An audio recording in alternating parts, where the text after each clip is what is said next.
Ndër të tjera në lajme do të ndiqni mbi 42.000 fermerë aplikuan në skemën kombëtare, kërkesat kalojnë 7 miliard lekë, interesi lartë nga blegtorët dhe bletarët. Shqipëria vion rritjen e pagave në sektorin publik, vitin e kaluar shtesa arriti 65%, preku gjithë trupën administrative në nivel qendror. Fluksi turistik ndikon ndjeshëm mbi tregun e brendshëm valutor, euro ka rënë në nivelin më të ulët historik të regjistruar ndonjëherë. Turizmi shqiptar duhet të kalojë në një strategji që fokusohet tek cilësia. Ekspertët theksojnë nevojën e rritjes së standardeve.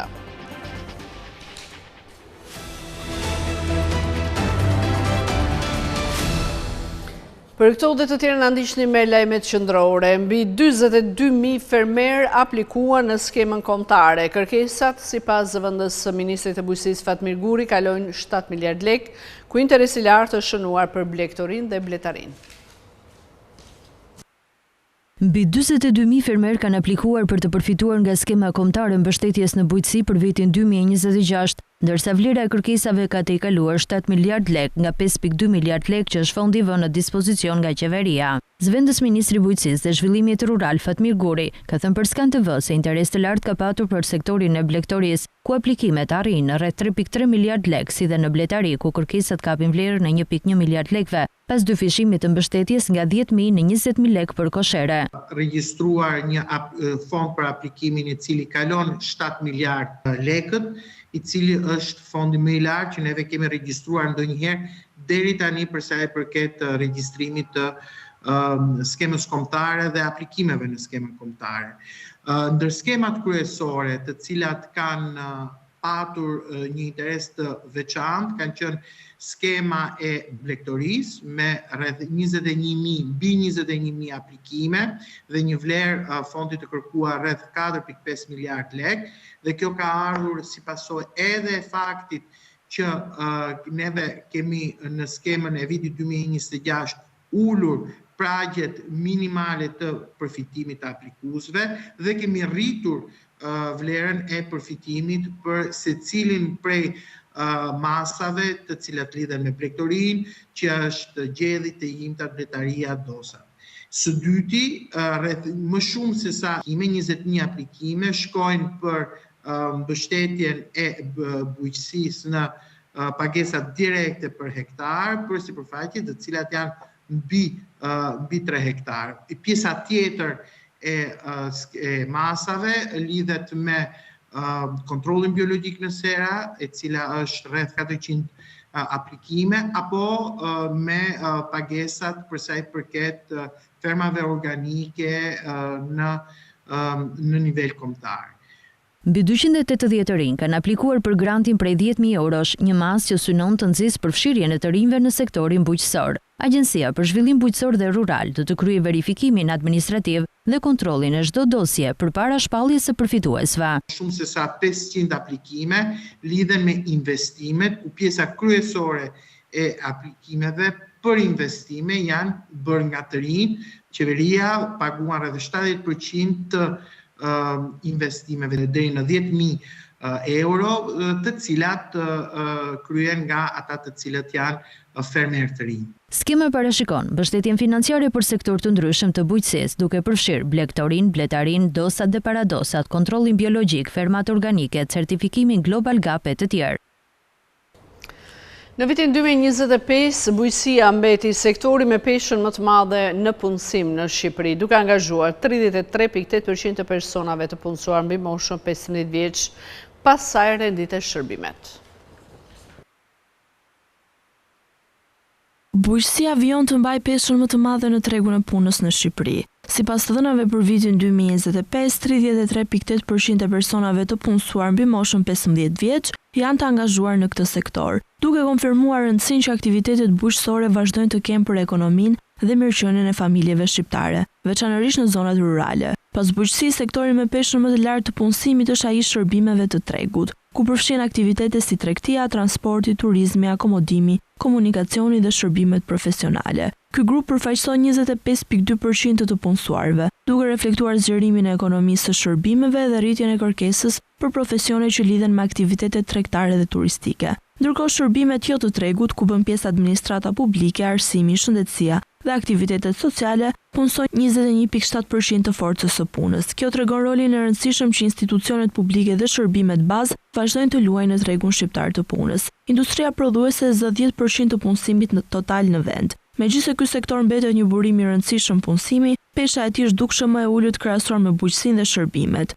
Nga ana tjetër, sektori i ndërtimit punëson 7.4% të punësuarve gjithsej, duke reflektuar aktivitetin e lartë ndërtimor që ka karakterizuar ekonominë shqiptare gjatë viteve të vendit. Peshën më të vogël në strukturën e punësimit e kanë industritë e tjera, të cilat përfaqësojnë vetëm 1.9% të numrit total të punësuarve. Megjithatë, së bashku me sektorët e tjerë industriale, ato kontribuojnë në diversifikimin e aktivitetit ekonomik në vend. Në tërësi, të dhënat tregojnë se ekonomia shqiptare vazhdon të mbështetet e një kombinim të sektorëve tradicional dhe atyre të shërbimeve. Edhe pse bujqësia mbetet punëdhënësi më i madh, afër gjysma e të punësuarve janë të përqendruar në sektorin e shërbimeve, një tregues i transformimit gradual të strukturës ekonomike dhe i orientimit drejt aktiviteteve me vlerë më të lartë të shtuar. Administrata është një nga kushtet kryesore për avancimin e negociatave me Bashkimin Evropian, ndërkohë Ministri Pirdeni tha se pagat në administratën publike u rritën nga 35 deri 65%. Shqipëria është gati të mbyllë edhe 3 kapituj të tjerë në procesin e negociatave me Bashkimin Evropian. Këtë e bëri me dije Ministri e Shtetit për Administratën Publike dhe Antikorrupsionin, Adea Pirdeni, gjatë një konference. Përmbyllur me sukses një nga, do të thoja, momentet më kyçe të negociatave, sikurse është kalimi me sukses i procesit të vlerësimit të piketave të ndërmjetme për Shqipërinë, në fushën e drejtësisë, në fushën e sigurisë, në fushën e garantimit të drejtave lirive themelore, por gjithashtu ne demonstrojmë dita e ditës se Shqipëria është e gatshme që të mbyll gradualisht dhe kapitujt e tjerë të negociatave sipas fushave. Ne, sikurse ju e dini, jemi gati që të përmbyllim negociatat në disa kapituj tashmë. 3 prej tyre janë në fazë përmbyllje, në diskutimi në strukturat e Bashkimit Evropian, në vendet anëtare të Bashkimit Evropian, dhe shpresojmë që ky proces, i cili tashmë ka nisur pandalur, të vijojë me njëjtat ritme që ka nisur. Pirdeni tha se reforma e pagave në administratën qendrore dhe vendore ka qenë instrumenti kryesor i qeverisë në forcimin e kapaciteteve dhe motivimin e punonjësve publik, ndërsa shtoi se rritjet do të vijojnë. Që prej vitit 2023, Shqipëria ka nisur një proces të reformimit tërësor të pagave. Gjithashtu për herë të parë këtë vit, me buxhetin e vitit 2026, ne kemi indeksuar pagat në përputhje dhe me ritmin e inflacionit. Natyrisht që reforma e pagave ka qenë, le të themi, shpeshherë dhe kali betejës për gjatë procesit tonë të forcimit kapaciteteve. Por gjithashtu kemi qenë në, besoj, dhe një nga vendet që ka ndërmarrë nismën më të rëndësishme të rishikimit tërësor të sistemit pagave, jo vetëm nga pikpamja e rritjes në vlerë absolute të pagës, po dhe të krijimit të një sistemi uniform, një sistemi të përshkallëzuar që i jep gjithashtu prioritet atyre pozicioneve pune që të cilat janë gjithashtu prioritet strategjik i zhvillimit të vendit. Ne jo vetëm duam të rekrutojmë, po duam gjithashtu të duhan dhe ata që duan të bashkohen administratës publike. Kemi ende nevojë që të forcojmë dhe të tërheqim kapacitete në ato fusha për cilat ne kemi më shumë nevojë sot në këtë fazë të zhvillimit të Shqipërisë. Ministria theksoi se fokusi i punës është edhe forcimi i kapaciteteve administrative në fushën e kontrollit, transparencës dhe llogaridhënies, si element thelbësor për përmbushjen e standardeve europiane. Ministri i Punëve të Brendshme Besfor Lamallari bëri të ditur se përmes aktit normativ të buxhetit 2026, financimi për Policinë e Shtetit rritet me 701 milion lek. Ministri i Punëve të Brendshme Besfor Lamallari bëri të ditur se përmes aktit normativ të buxhetit 2026, financimi për Policinë e Shtetit rritet me 701 milion lek, duke forcuar mbështetjen për efektivët dhe investimet në modernizimin e institucionit. Në një postim sot në rrjetet sociale, Lamallari theksoi se fondet shtesë do të shërbejnë për rritjen e mbështetjes për pagat e punonjësve të Policisë së Shtetit, investime në teknologji, motivimin e strukturave elitare dhe përshpejtim të procesit të modernizimit të policisë sipas standardeve më të mira europiane. përmes aktit normativ të buxhetit të vitit 2026, rrisi me 701 milion lek financimin për policinë e shtetit, më shumë mbështetje për pagat e efektivëve, më shumë investime në teknologji, më shumë motivim për strukturat elitare dhe një hap i vendosur drejt modernizimit sipas standardeve më të mira europiane. Një polici më e fortë do të thotë një Shqipëri më e sigurt. Ky është angazhimi ynë dhe do ta çojmë përpara me vendosmëri, u shpreh ministri. Sipas tij, rritja e financimit është pjesë e angazhimit të qeverisë për të garantuar një polici të shtetit më të aftë, më moderne dhe më të pajisur për të përballur me sfidat e sigurisë, në funksion të mbrojtjes së jetës, pronës dhe rendit publik. Kryeministri Rama u prit këtë të njëjtë nga presidenti i Turqisë Erdogan në pallatin presidencial në Ankara. Takimi vjen pas punimeve të samitit të NATO-s dhe në kuadër të marrëdhënieve dypalëshe mes Shqipërisë dhe Turqisë. Kryeministri Edi Rama zhvilloi këtë të njëjtë një takim me presidentin e Turqisë Recep Tayyip Erdogan në pallatin presidencial në Ankara. Takimi erdhi pas punimeve të samitit të NATO-s dhe në kuadër të marrëdhënieve dypalëshe mes Shqipërisë dhe Turqisë, dy vende aleate në Aleancën Atlantiku të Veriut. Vizita konfirmon vijimin e dialogut politik mes Tiranës dhe Ankaras, si dhe rëndësinë e bashkëpunimit strategjik në fusha me interes të përbashkët, përfshirë sigurinë, mbrojtjen dhe koordinimin rajonal. Ndërkohë, në mbyllje të punimeve të samitit, sekretari i përgjithshëm i NATO-s, Mark Rutte, konfirmoi se samiti i radhës i Aleancës do të mbahet në Shqipëri gjatë konferencës për shtyp. Rutte tha se vendimi është marrë në Hag, ndërsa koha e zhvillimit të samitit ende nuk është përcaktuar. Pas kësaj deklarate reagoi edhe kryeministri Rama, i cili rikonfirmoi se takimi i ardhshëm i NATO-s do të zhvillohet në Tiranë. Në përfundim të samitit, krerët e shteteve dhe qeverive të vendeve anëtare miratuan deklaratën e Ankaras, duke ritheksuar angazhimin ndaj mbrojtjes kolektive. Sipas Nenit 5, aleatët konfirmuan gjithashtu mbështetjen për Ukrainën, rritjen e investimeve në mbrojtje dhe forcimin e kapaciteteve ushtarake përballë kërcënimeve që vijnë nga Rusia, terrorizmi dhe sfidat e reja të sigurisë. Shtimi i fluksit të turistëve ka rritur ofertën për valutë në treg duke ushtruar presion të mëtejshëm mbi monedhën euro. Eksperti i tregjeve financiare Elvin Meka ka thënë për Skan Televizion se ky është niveli më i ulët historik i regjistruar ndonjëherë. Kursi i këmbimit të lekut ndaj euros po reflekton gjithnjë më fort efektet sezonale. Shtimi i fluksit të turistëve ka rritur ofertën për valutë në treg duke ushtruar presion të mëtejshëm mbi monedhën e përbashkët. Sipas kursit zyrtar të Bankës së Shqipërisë, 1 euro kumbye sot me 93.78 lek, duke u nënçmuar me 0.11 lek, krahasuar me ditët e mëparshme. Eksperti i tregjeve financiare Elvin Meka ka thënë për Skan Televizion se ky është niveli më i ulët historik i regjistruar ndonjëherë. Në raport me fillimin e këtij viti, moneda e përbashkët është nënçmuar me 3.04% ose gati 3 lek. Sipas tij janë efektet sezonale nga turizmi dhe tregu i pasurive të paluajtshme. Nuk kemi përpara ndonjë zhvillimi të papritur, ashtu siç edhe është parashikuar të paktën që në fund vitit 2025 për vitin 2026, nëse gjëra dhe faktorët kryesor nuk ndryshonin, do të kishim në mënyrë të pashmangshme një zhvlerësim të euros, ashtu si kundër po shikohet në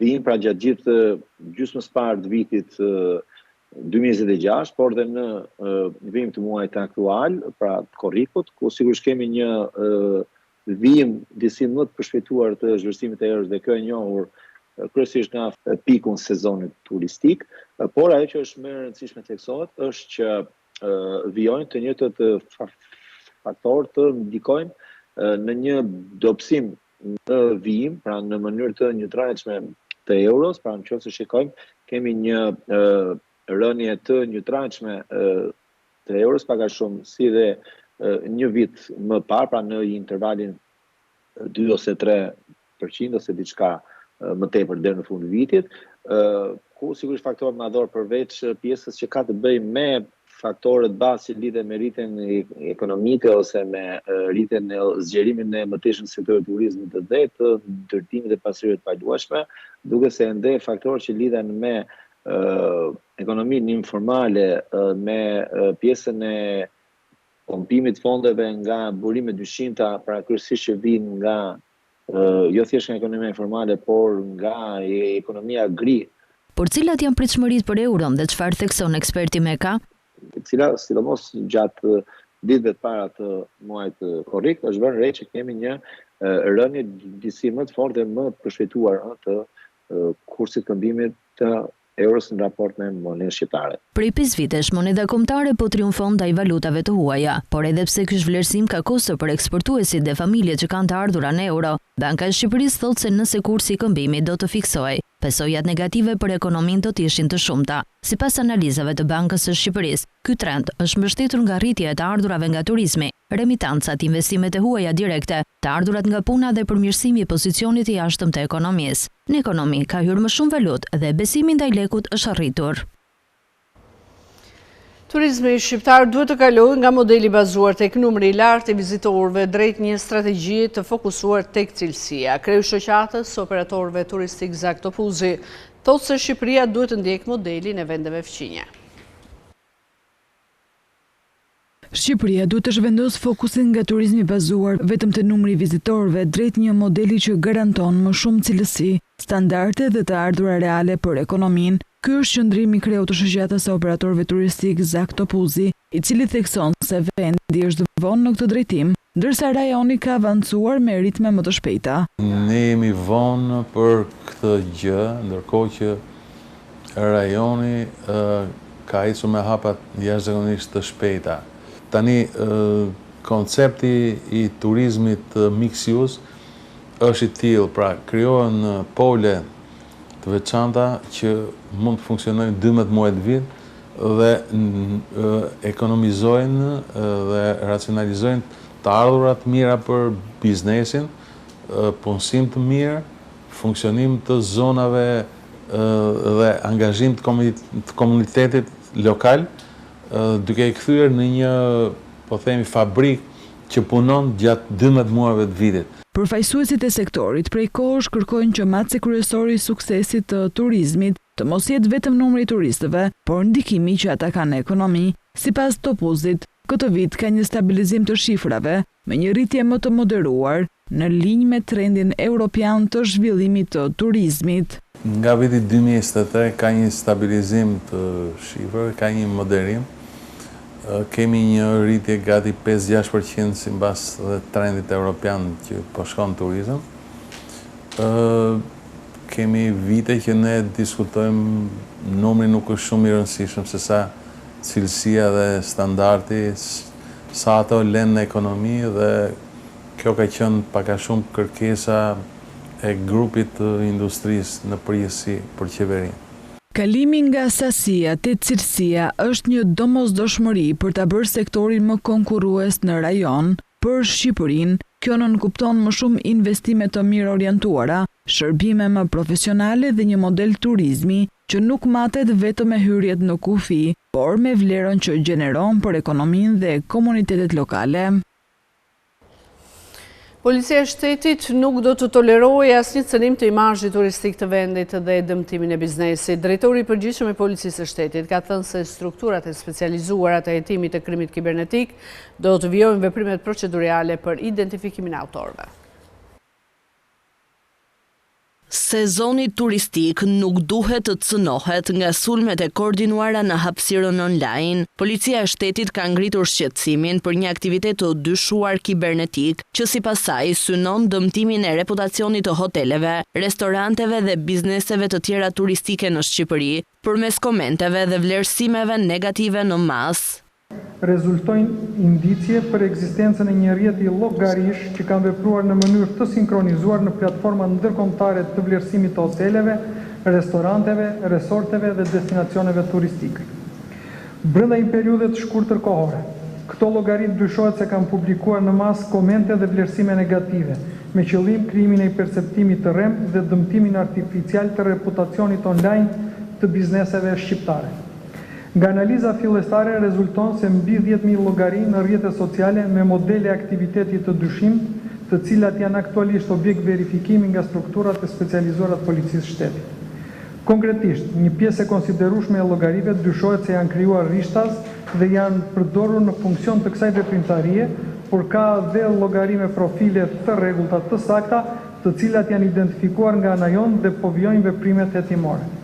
Sipas policisë, nga verifikimet e para rezultojnë mbi 10.000 llogari në rrjetet sociale me aktivitet të dyshimt, disa prej tyre të krijuar arishtazi. Dyshohet se këto llogari kanë publikuar në mënyrë të sinkronizuar komente negative për biznese të ndryshme. Një aktivitet i tillë, nëse provohet se është i qëllimshëm, nuk cënon vetëm interesat e bizneseve të prekura, por prek dhe konkurrencën e ndershme, besimin e konsumatorëve dhe perceptimin e Shqipërisë si një destinacion turistik i sigurt. Turizmi është një sektor strategjik i ekonomisë kombëtare dhe një aset i rëndësishëm i imazhit ndërkombëtar të vendit tonë. Prandaj, çdo përpjekje organizuar për të manipuluar perceptimin publik, për të dëmtuar bizneset tona apo për të cënuar interesin ekonomik të vendit, do të trajtohen me prioritet maksimal nga policia e shtetit. Krahas hetimit për aktivitetin e dyshuar online, policia njofton se vijon zbatimin e planit të masave për sezonin turistik, me prani të shtuar në terren, monitorim takseve rrugore dhe gatishmëri të strukturave kufitare, detare dhe alpine për të ardhur në ndihmë qytetarëve dhe turistëve. Kuvendi ka rekomanduar Agjencisë së Sigurimit të Depozitave të forcojë kapacitetet operacionale dhe menaxhimin e krizave. Gjithashtu do të vijohet me parafrimin e standardeve të Bashkimit Evropian.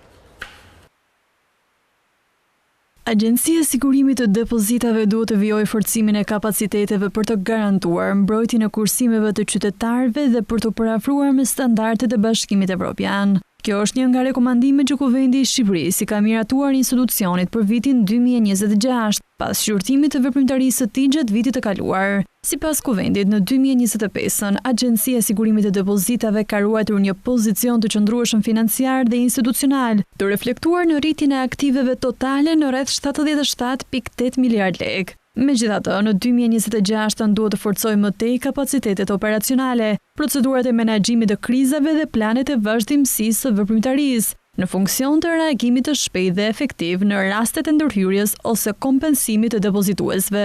Agjencia e Sigurimit të Depozitave, në koordinim me Bankën e Shqipërisë dhe nën udhëheqjen e saj, duhet të ndjekë dhe të vlerësojë zhvillimet institucionale, rregullatore dhe prudenciale që lidhen me Bankën Shqiptare të Zhvillimit, me qëllim vlerësimin e mundësisë së përfshirjes së saj në skemën e sigurimit të depozitave, në rast se veprimtaria e këtij institucioni hyn në kushte dhe kriteret e përcaktuara nga legjislacioni në fuqi për sigurimin e depozitave në vend. Asaj kërkoi gjithashtu të vijojë analiza teknike dhe financiare për afrimin gradual të nivelit të mbulimit të depozitave me standardet evropiane, duke garantuar njëkohësisht qëndrueshmërinë financiare të skemës. Agjencia e Sigurimit të Depozitave duhet të forcojë koordinimin institucional me Bankën e Shqipërisë, Ministrinë e Financave, Autoritetin e Mbikëqyrjes Financiare dhe institucionet e tjera të rrjetit të sigurisë financiare, në funksion të rritjes së efektivitetit të mekanizmave të parandalimit dhe menaxhimit të krizave.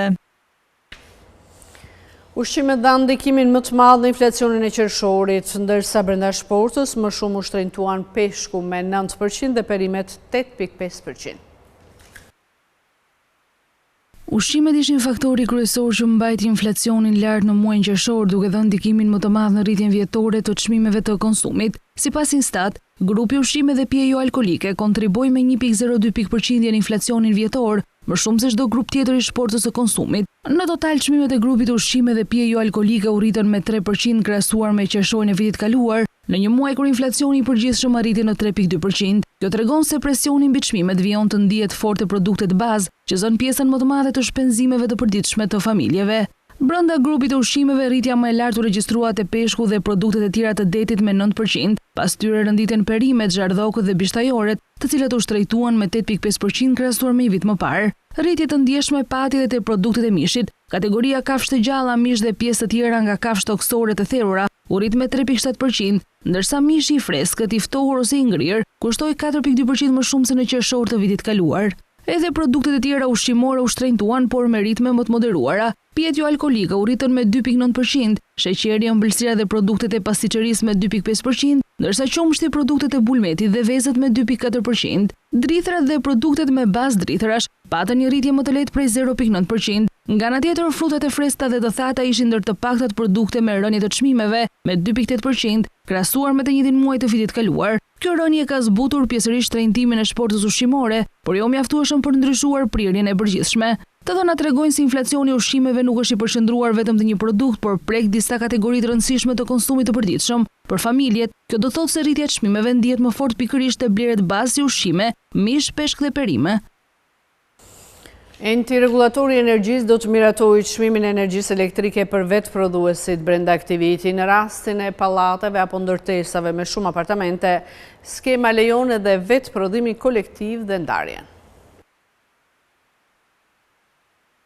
Enti Regulatori i Energjisë do miratojë çmimin e energjisë elektrike për vetë prodhuesit brenda aktivitetit. Konfirmimi është dhënë nga kreu i erës Petrit Ahmeti gjatë diskutimit të rezolutës për dikasterin që ai drejton. Përcaktimi i këtij çmimi do vi pas miratimit në muajin maj të skemës së re për vetë prodhuesit e energjisë nga burimet e rinovueshme, duke kaluar nga modeli matjes neto tek ai i faturimit neto, një mekanizëm që synon të integrojë më tej prodhuesit familjar dhe bizneset në tregun e energjisë elektrike.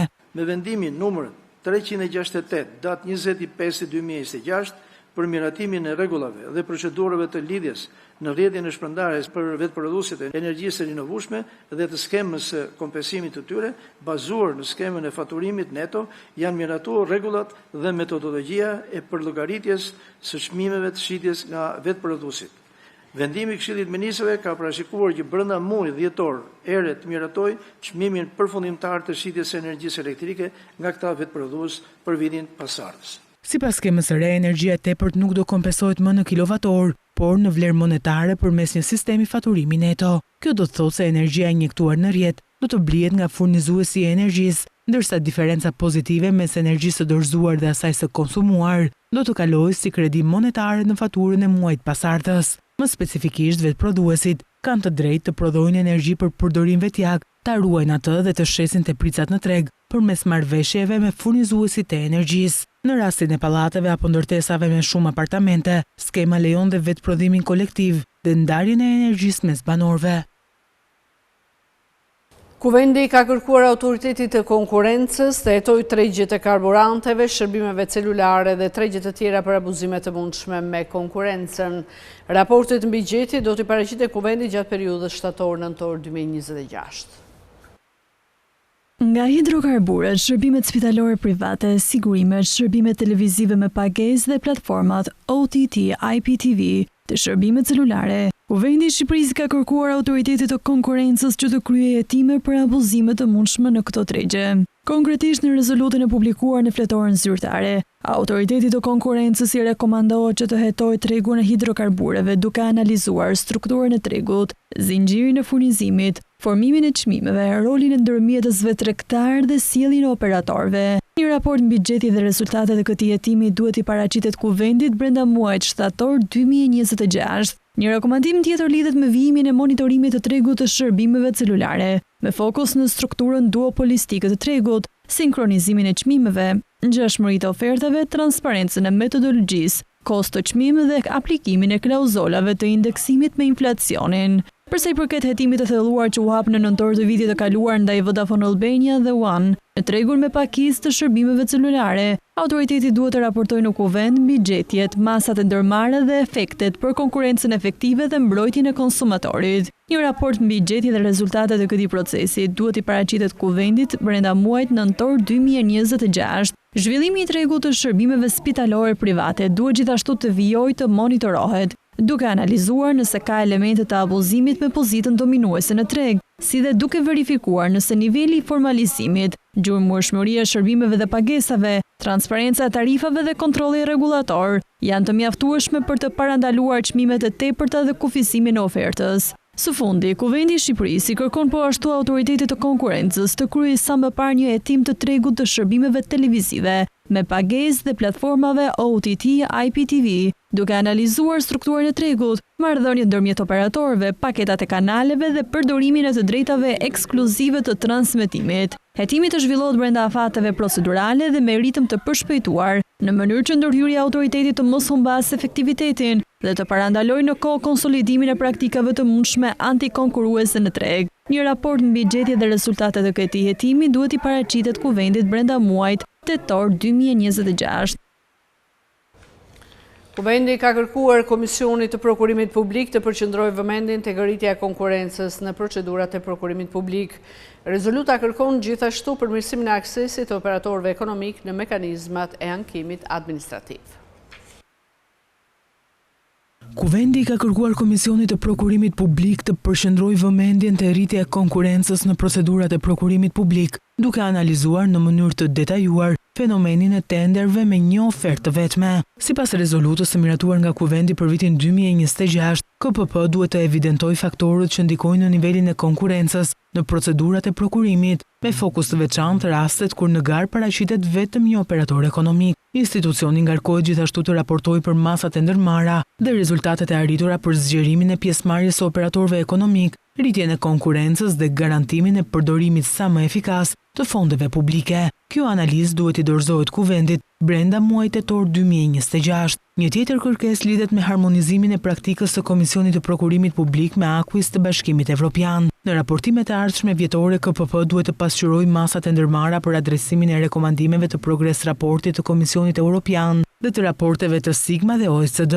Rezoluta kërkojnë gjithashtu përmirësimin e aksesit të operatorëve ekonomik në mekanizmat e ankimit administrativ, përmes reduktimit të rasteve të refuzimit të ankesave për shkaqe procedurale dhe rritjes së përdorimit të shërbimeve elektronike.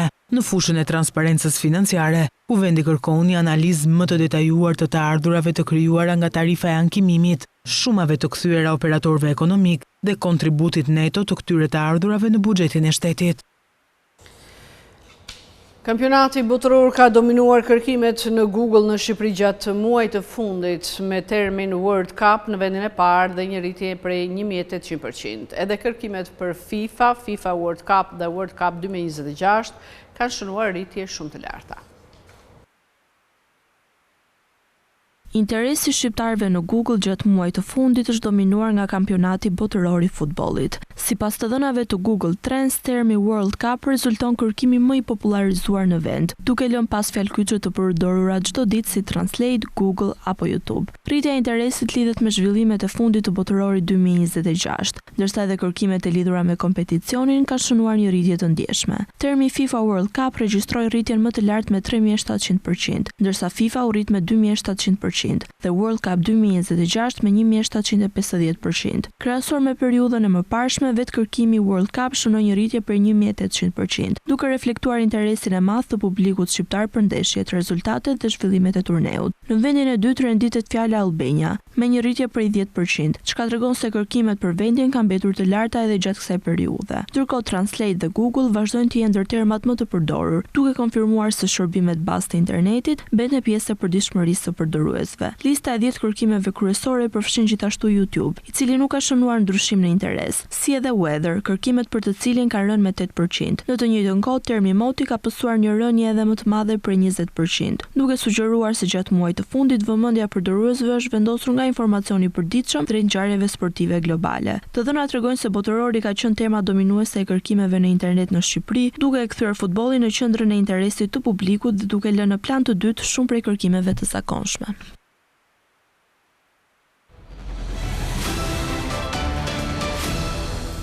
Agjencia e Statistikave të Kosovës ka publikuar të dhënat afatshkurtra të shërbimeve. Indeksi i qarkullimit në sektor të shërbimeve ka shënuar rënje prej 4,68%, krahasuar kjo me muajin maj të vitit 2025.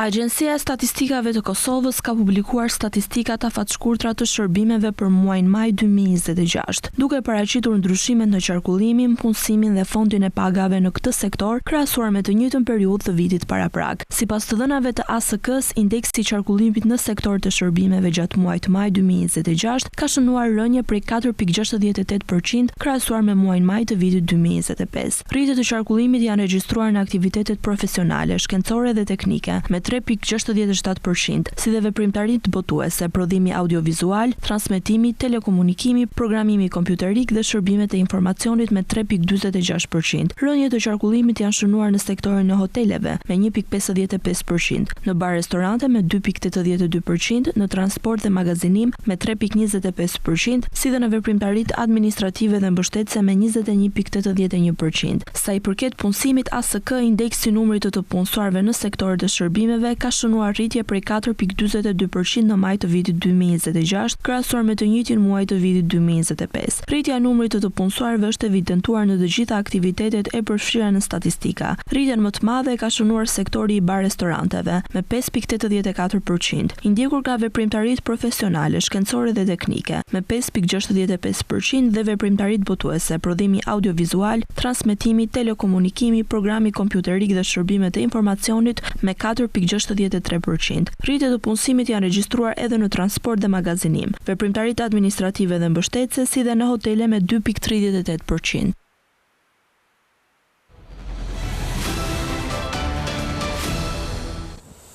Disa qytete përgjatë bregut jugor të Iranit u tronditën nga sulmet amerikane, të cilat lanë disa zona pa energji elektrike. Si përgjigje ndaj këtyre veprimeve, Irani dënoi ashpër agresionin, duke akuzuar Washingtonin për shkelje të kartës OKB-s.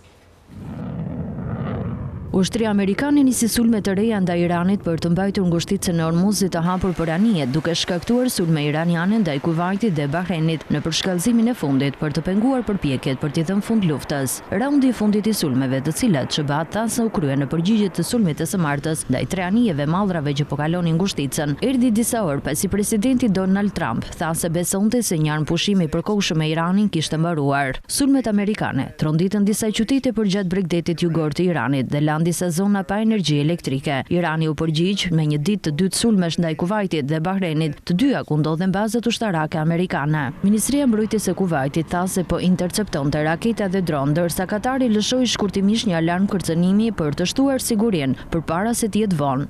Sulmet e SBA-s kundër Iranit pritet të jenë më të shumta në numër se sa ato të kryera të martën, ka thënë një zyrtar amerikan për Reuters. Kjo është një hakmarrje për bombardimin e dieshëm të anijeve nga Irani. Nëse ndodh përsëri do të bëhen shumë më keq, ka shkruar Trump. Kontrolli i ngushticës, përmes së cilës kalonte një pesta e furnizimeve globale me naftë para luftës, i ka dhënë Teheranit një ndikim të madh, duke i lejuar në mënyrë efektive të nxjisë një ngërç me ushtrinë më të fuqishme në botë, ndërsa Irani nuk ka marrë përgjegjësinë për sulmet ndaj anijeve. Analistët thonë se Teherani përdor veprime të tilla për të fituar ndikim në negociata.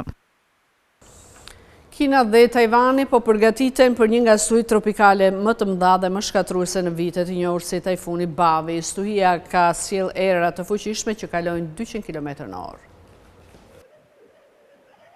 Kina dhe Tajvani po përgatiteshin për stuhinë tropikale ndoshta më shkatruese në vite, ndërsa tajfuni Bavi goditi juglindjen e Tajvanit të njëjtën me erëra afërsisht 200 km/h dhe ndërsa pjesë të Kinës ende po përjetonin trazira nga tajfuni Maisak. Autoritetet në Tajvan u bën thirrje banorëve të grumbullojnë furnizime dhe të përgatiten për ato që mund të jetë tajfuni më i fuqishëm që ka goditur ishullin që nga tajfuni Kongrej në vitin 2024, i cili vrau 3 persona. Bavi aktualisht rreth 1000 km në pikën e tij më të gjerë ose afërsisht sa gjerësia e Francës, parashikohet të anashkaloj Tajvanin verior përpara se të arrijë në provincën lindore Fujian të Kinës, të shtunën në mbrëmje, sipas Qendrës Kombëtare Meteorologjike të Kinës. Stuhitë e kësaj madhësie kanë qenë mjaft të rralla vitet e fundit, tha për Reuters Jason Cheng, parashikuesi i motit në administratën qendrore të Tajvanit, duke shtuar se Bavi pritet të jetë stuhia më e madhe për nga madhësia që do të godas ishullin që nga viti 1987. Ekipet e shpëtimit në Kim po kërkojnë ende rënojat e lëna nga tajfuni Maisak, i cili vrau të paktën 39 persona, ndërsa përfshiu rajonin jugperëndimor të Guangzagi në fillim të kësaj jave, thanë zyrtarët lokal në një konferencë për shtyp të njëjtën. 9 persona mbeten të zhdukur në të gjithë rajonin, shtuan ata. Kina, ekonomia e dytë më e madhe në botë, së bashku me Japoninë dhe Tajvanin fqinj, janë gjithnjë më të ekspozuara ndaj ngjarjeve shkatruese të motit që shkencëtarët i lidhin me ndryshimet klimatike. Ky vit është veçanërisht shqetësues sepse shfaqja e pritur e El Niños mund të rrisë temperaturat dhe të ndihmojë në nxitjen e tajfuneve më të shpeshta dhe intensive. Parashikohet një rënje intensiteti të erës duke filluar nga e njëjtja, por Bavi do të mbetet një stuhi e rrezikshme, pasi do të ndikojë në Tajvan dhe në Kinën lindore nga e premtja deri të hënën, sipas Jason Nichols, një ekspert në Akuku Weather, një shërbim parashikimi komercial.